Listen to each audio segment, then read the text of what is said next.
ಅಯೋಧ್ಯೆಯ ರಾಮಲಲ್ಲನ ಪ್ರಾಣ ಪ್ರತಿಷ್ಠಾಪನೆಯ ಶುಭ ಗಳಿಗೆಯಲ್ಲೇ ನಮ್ಮ ರಾಜ್ಯದ ಅಂಜನಾದ್ರಿ ಬೆಟ್ಟದಲ್ಲೂ ಶ್ರೀರಾಮನ ಆಗಮನವಾಯಿತು. ಇದು ಭಕ್ತರ ದಶಕಗಳ ಕನಸು ನನಸಾದ ಅಪರೂಪದ ಕ್ಷಣ. ಆ ಬಗ್ಗೆ ನೋಡೋಣ ಬನ್ನಿ.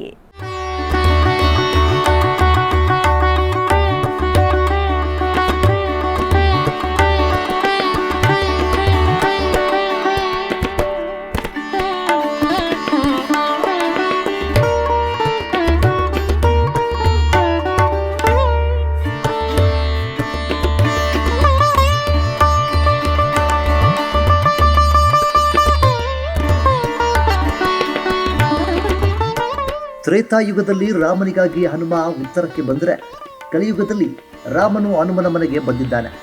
ಈ ಎರಡು ಪುಣ್ಯಕ್ಷೇತ್ರಗಳ ನಡುವಿನ ಕೊಂಡಿಯನ್ನು ಬೆಸೆದಿದ್ದು ಮಾತ್ರ ರಾಮಚಂದ್ರ ಆರ್ ಅನವೇರಿ ಅವರ ಭಕ್ತಿ ಸಂಕಲ್ಪ. ಅಂಜನಾದ್ರಿ ಬೆಟ್ಟದಲ್ಲಿ ಶ್ರೀರಾಮನ ಮೂರ್ತಿ ಪ್ರತಿಷ್ಠಾಪನೆ ಆಗಬೇಕಾದ್ರೆ ಹಲವು ಬೆದರಿಕೆಗಳು ರಾಮಚಂದ್ರ ಅನವೇರಿ ಅವರಿಗೆ ಎದುರಾಗಿದ್ದವು. ರಾಜಕೀಯ ಮತ್ತು ರಾಜಕೀಯೇತರ ವ್ಯಕ್ತಿಗಳಿಂದ ಬೆದರಿಕೆ ಕರೆಗಳು ಬಂದರೂ ಸಹ ರಾಮಚಂದ್ರ ಅನವೇರಿ ಅವರ ಸಂಕಲ್ಪ ಮಾತ್ರ ನಿಲ್ಲಲಿಲ್ಲ. ಅಂಜನಾದ್ರಿ ಬೆಟ್ಟದಲ್ಲಿ ಶ್ರೀರಾಮ ನೆಲೆ ನಿಲ್ಲಲೇಬೇಕು ಎಂದು ಹಠ ಹಿಡಿದಿದ್ದರು.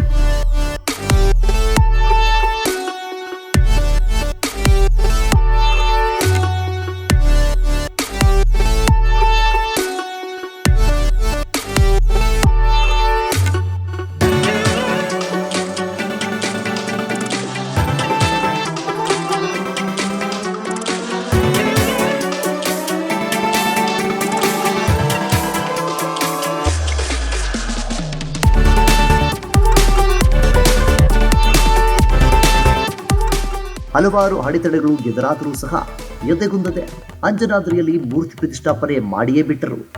ಯಾರೇ ತಡೆದರೂ ಏನೇ ಅಡ್ಡಿಯಾದರೂ ಹನುಮ ಹುಟ್ಟಿದ ಮಣ್ಣಿನಲ್ಲಿ ರಾಮನನ್ನು ನೆಲೆಗೊಳಿಸುವುದು ನನ್ನ ಧರ್ಮ ಎಂದು ಅವರು ತೋರಿಸಿಕೊಟ್ಟ ದೃಢತೆ ಇಂದು ಇತಿಹಾಸದ ಭಾಗವಾಗಿದೆ.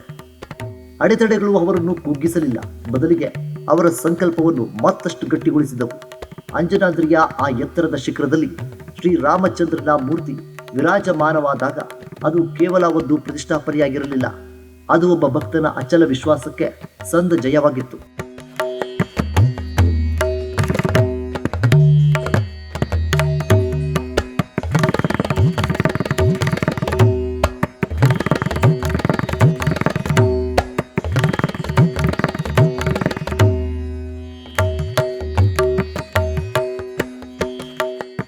ಅವತ್ತು ರಾಮಚಂದ್ರ ಅನವೇರಿ ಅವರಿಗೆ ಸವಾಲುಗಳು ಸಾಗರದಷ್ಟಿದ್ದವು, ಅಡೆತಡೆಗಳು ಬೆಟ್ಟದಷ್ಟಿದ್ದವು.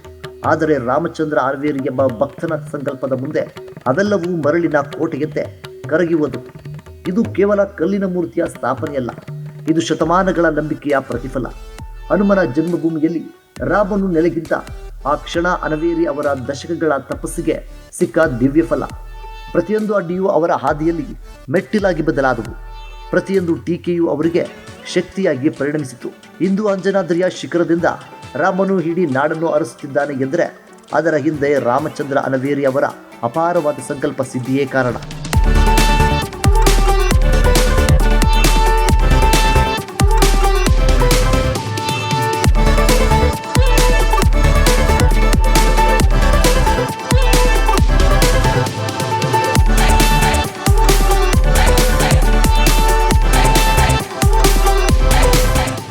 ಬದುಕು ಎಲ್ಲರಿಗೂ ಸಿಗುತ್ತೆ, ಆದರೆ ಬದುಕನ್ನೇ ಒಂದು ಸಂದೇಶವಾಗಿಸುವವರು ಕೆಲವರು ಮಾತ್ರ. ಕಾಲದ ಓಟದಲ್ಲಿ ಸನಾತನ ಧರ್ಮದ ಉಳಿವಿಗೆ, ಸಂಸ್ಕೃತಿಯ ಬೆಳಕಿಗೆ ತನ್ನನ್ನೇ ಅರ್ಪಿಸಿಕೊಂಡ ಅಪರೂಪದ ವ್ಯಕ್ತಿತ್ವ ಇರುವ ವ್ಯಕ್ತಿಯೇ ರಾಮಚಂದ್ರ ಆರ್ ಅನವೇರಿಯವರು. ಒಂದು ಕಡೆ ಭಕ್ತಿ, ಇನ್ನೊಂದು ಕಡೆ ಸಮಾಜ ಸೇವೆಯನ್ನು ಮಾಡಿಕೊಂಡು ಬರುತ್ತಿದ್ದಾರೆ. ಅಧಿಕಾರ ಅಂತಸ್ತುಗಳ ಆಸೆಗಿಂತ ಧರ್ಮದ ರಕ್ಷಣೆಯೇ ಶ್ರೇಷ್ಠವೆಂದು ನಂಬಿದವರು.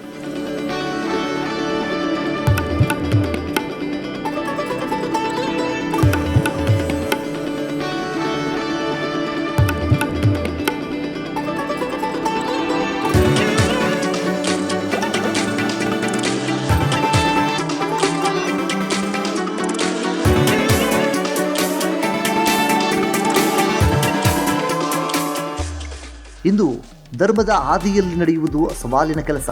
ಅಂತಹ ಸಂದರ್ಭದಲ್ಲಿ ಸನಾತನ ಹಿಂದೂ ಧರ್ಮದ ಮೌಲ್ಯಗಳನ್ನು ಎತ್ತಿ ಹಿಡಿಯುವಲ್ಲಿ ರಾಮಚಂದ್ರ ಆರ್ ಅನವೇರಿಯವರು ಮುಂಚೂಣಿಯಲ್ಲಿದ್ದಾರೆ.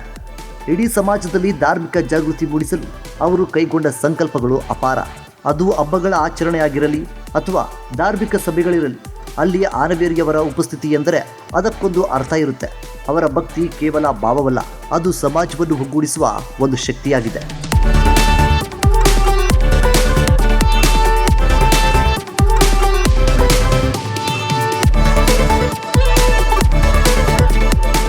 ಇದು ಇವತ್ತಿನ ಸ್ಪೆಷಲ್ ಸ್ಟೋರಿ. ನೋಡ್ತಾ ಇರಿ ಅಶ್ವವೇಗ ನ್ಯೂಸ್. ಇದು ಸತ್ಯಾನ್ವೇಷಣೆಯ ಓಟದಲ್ಲಿ.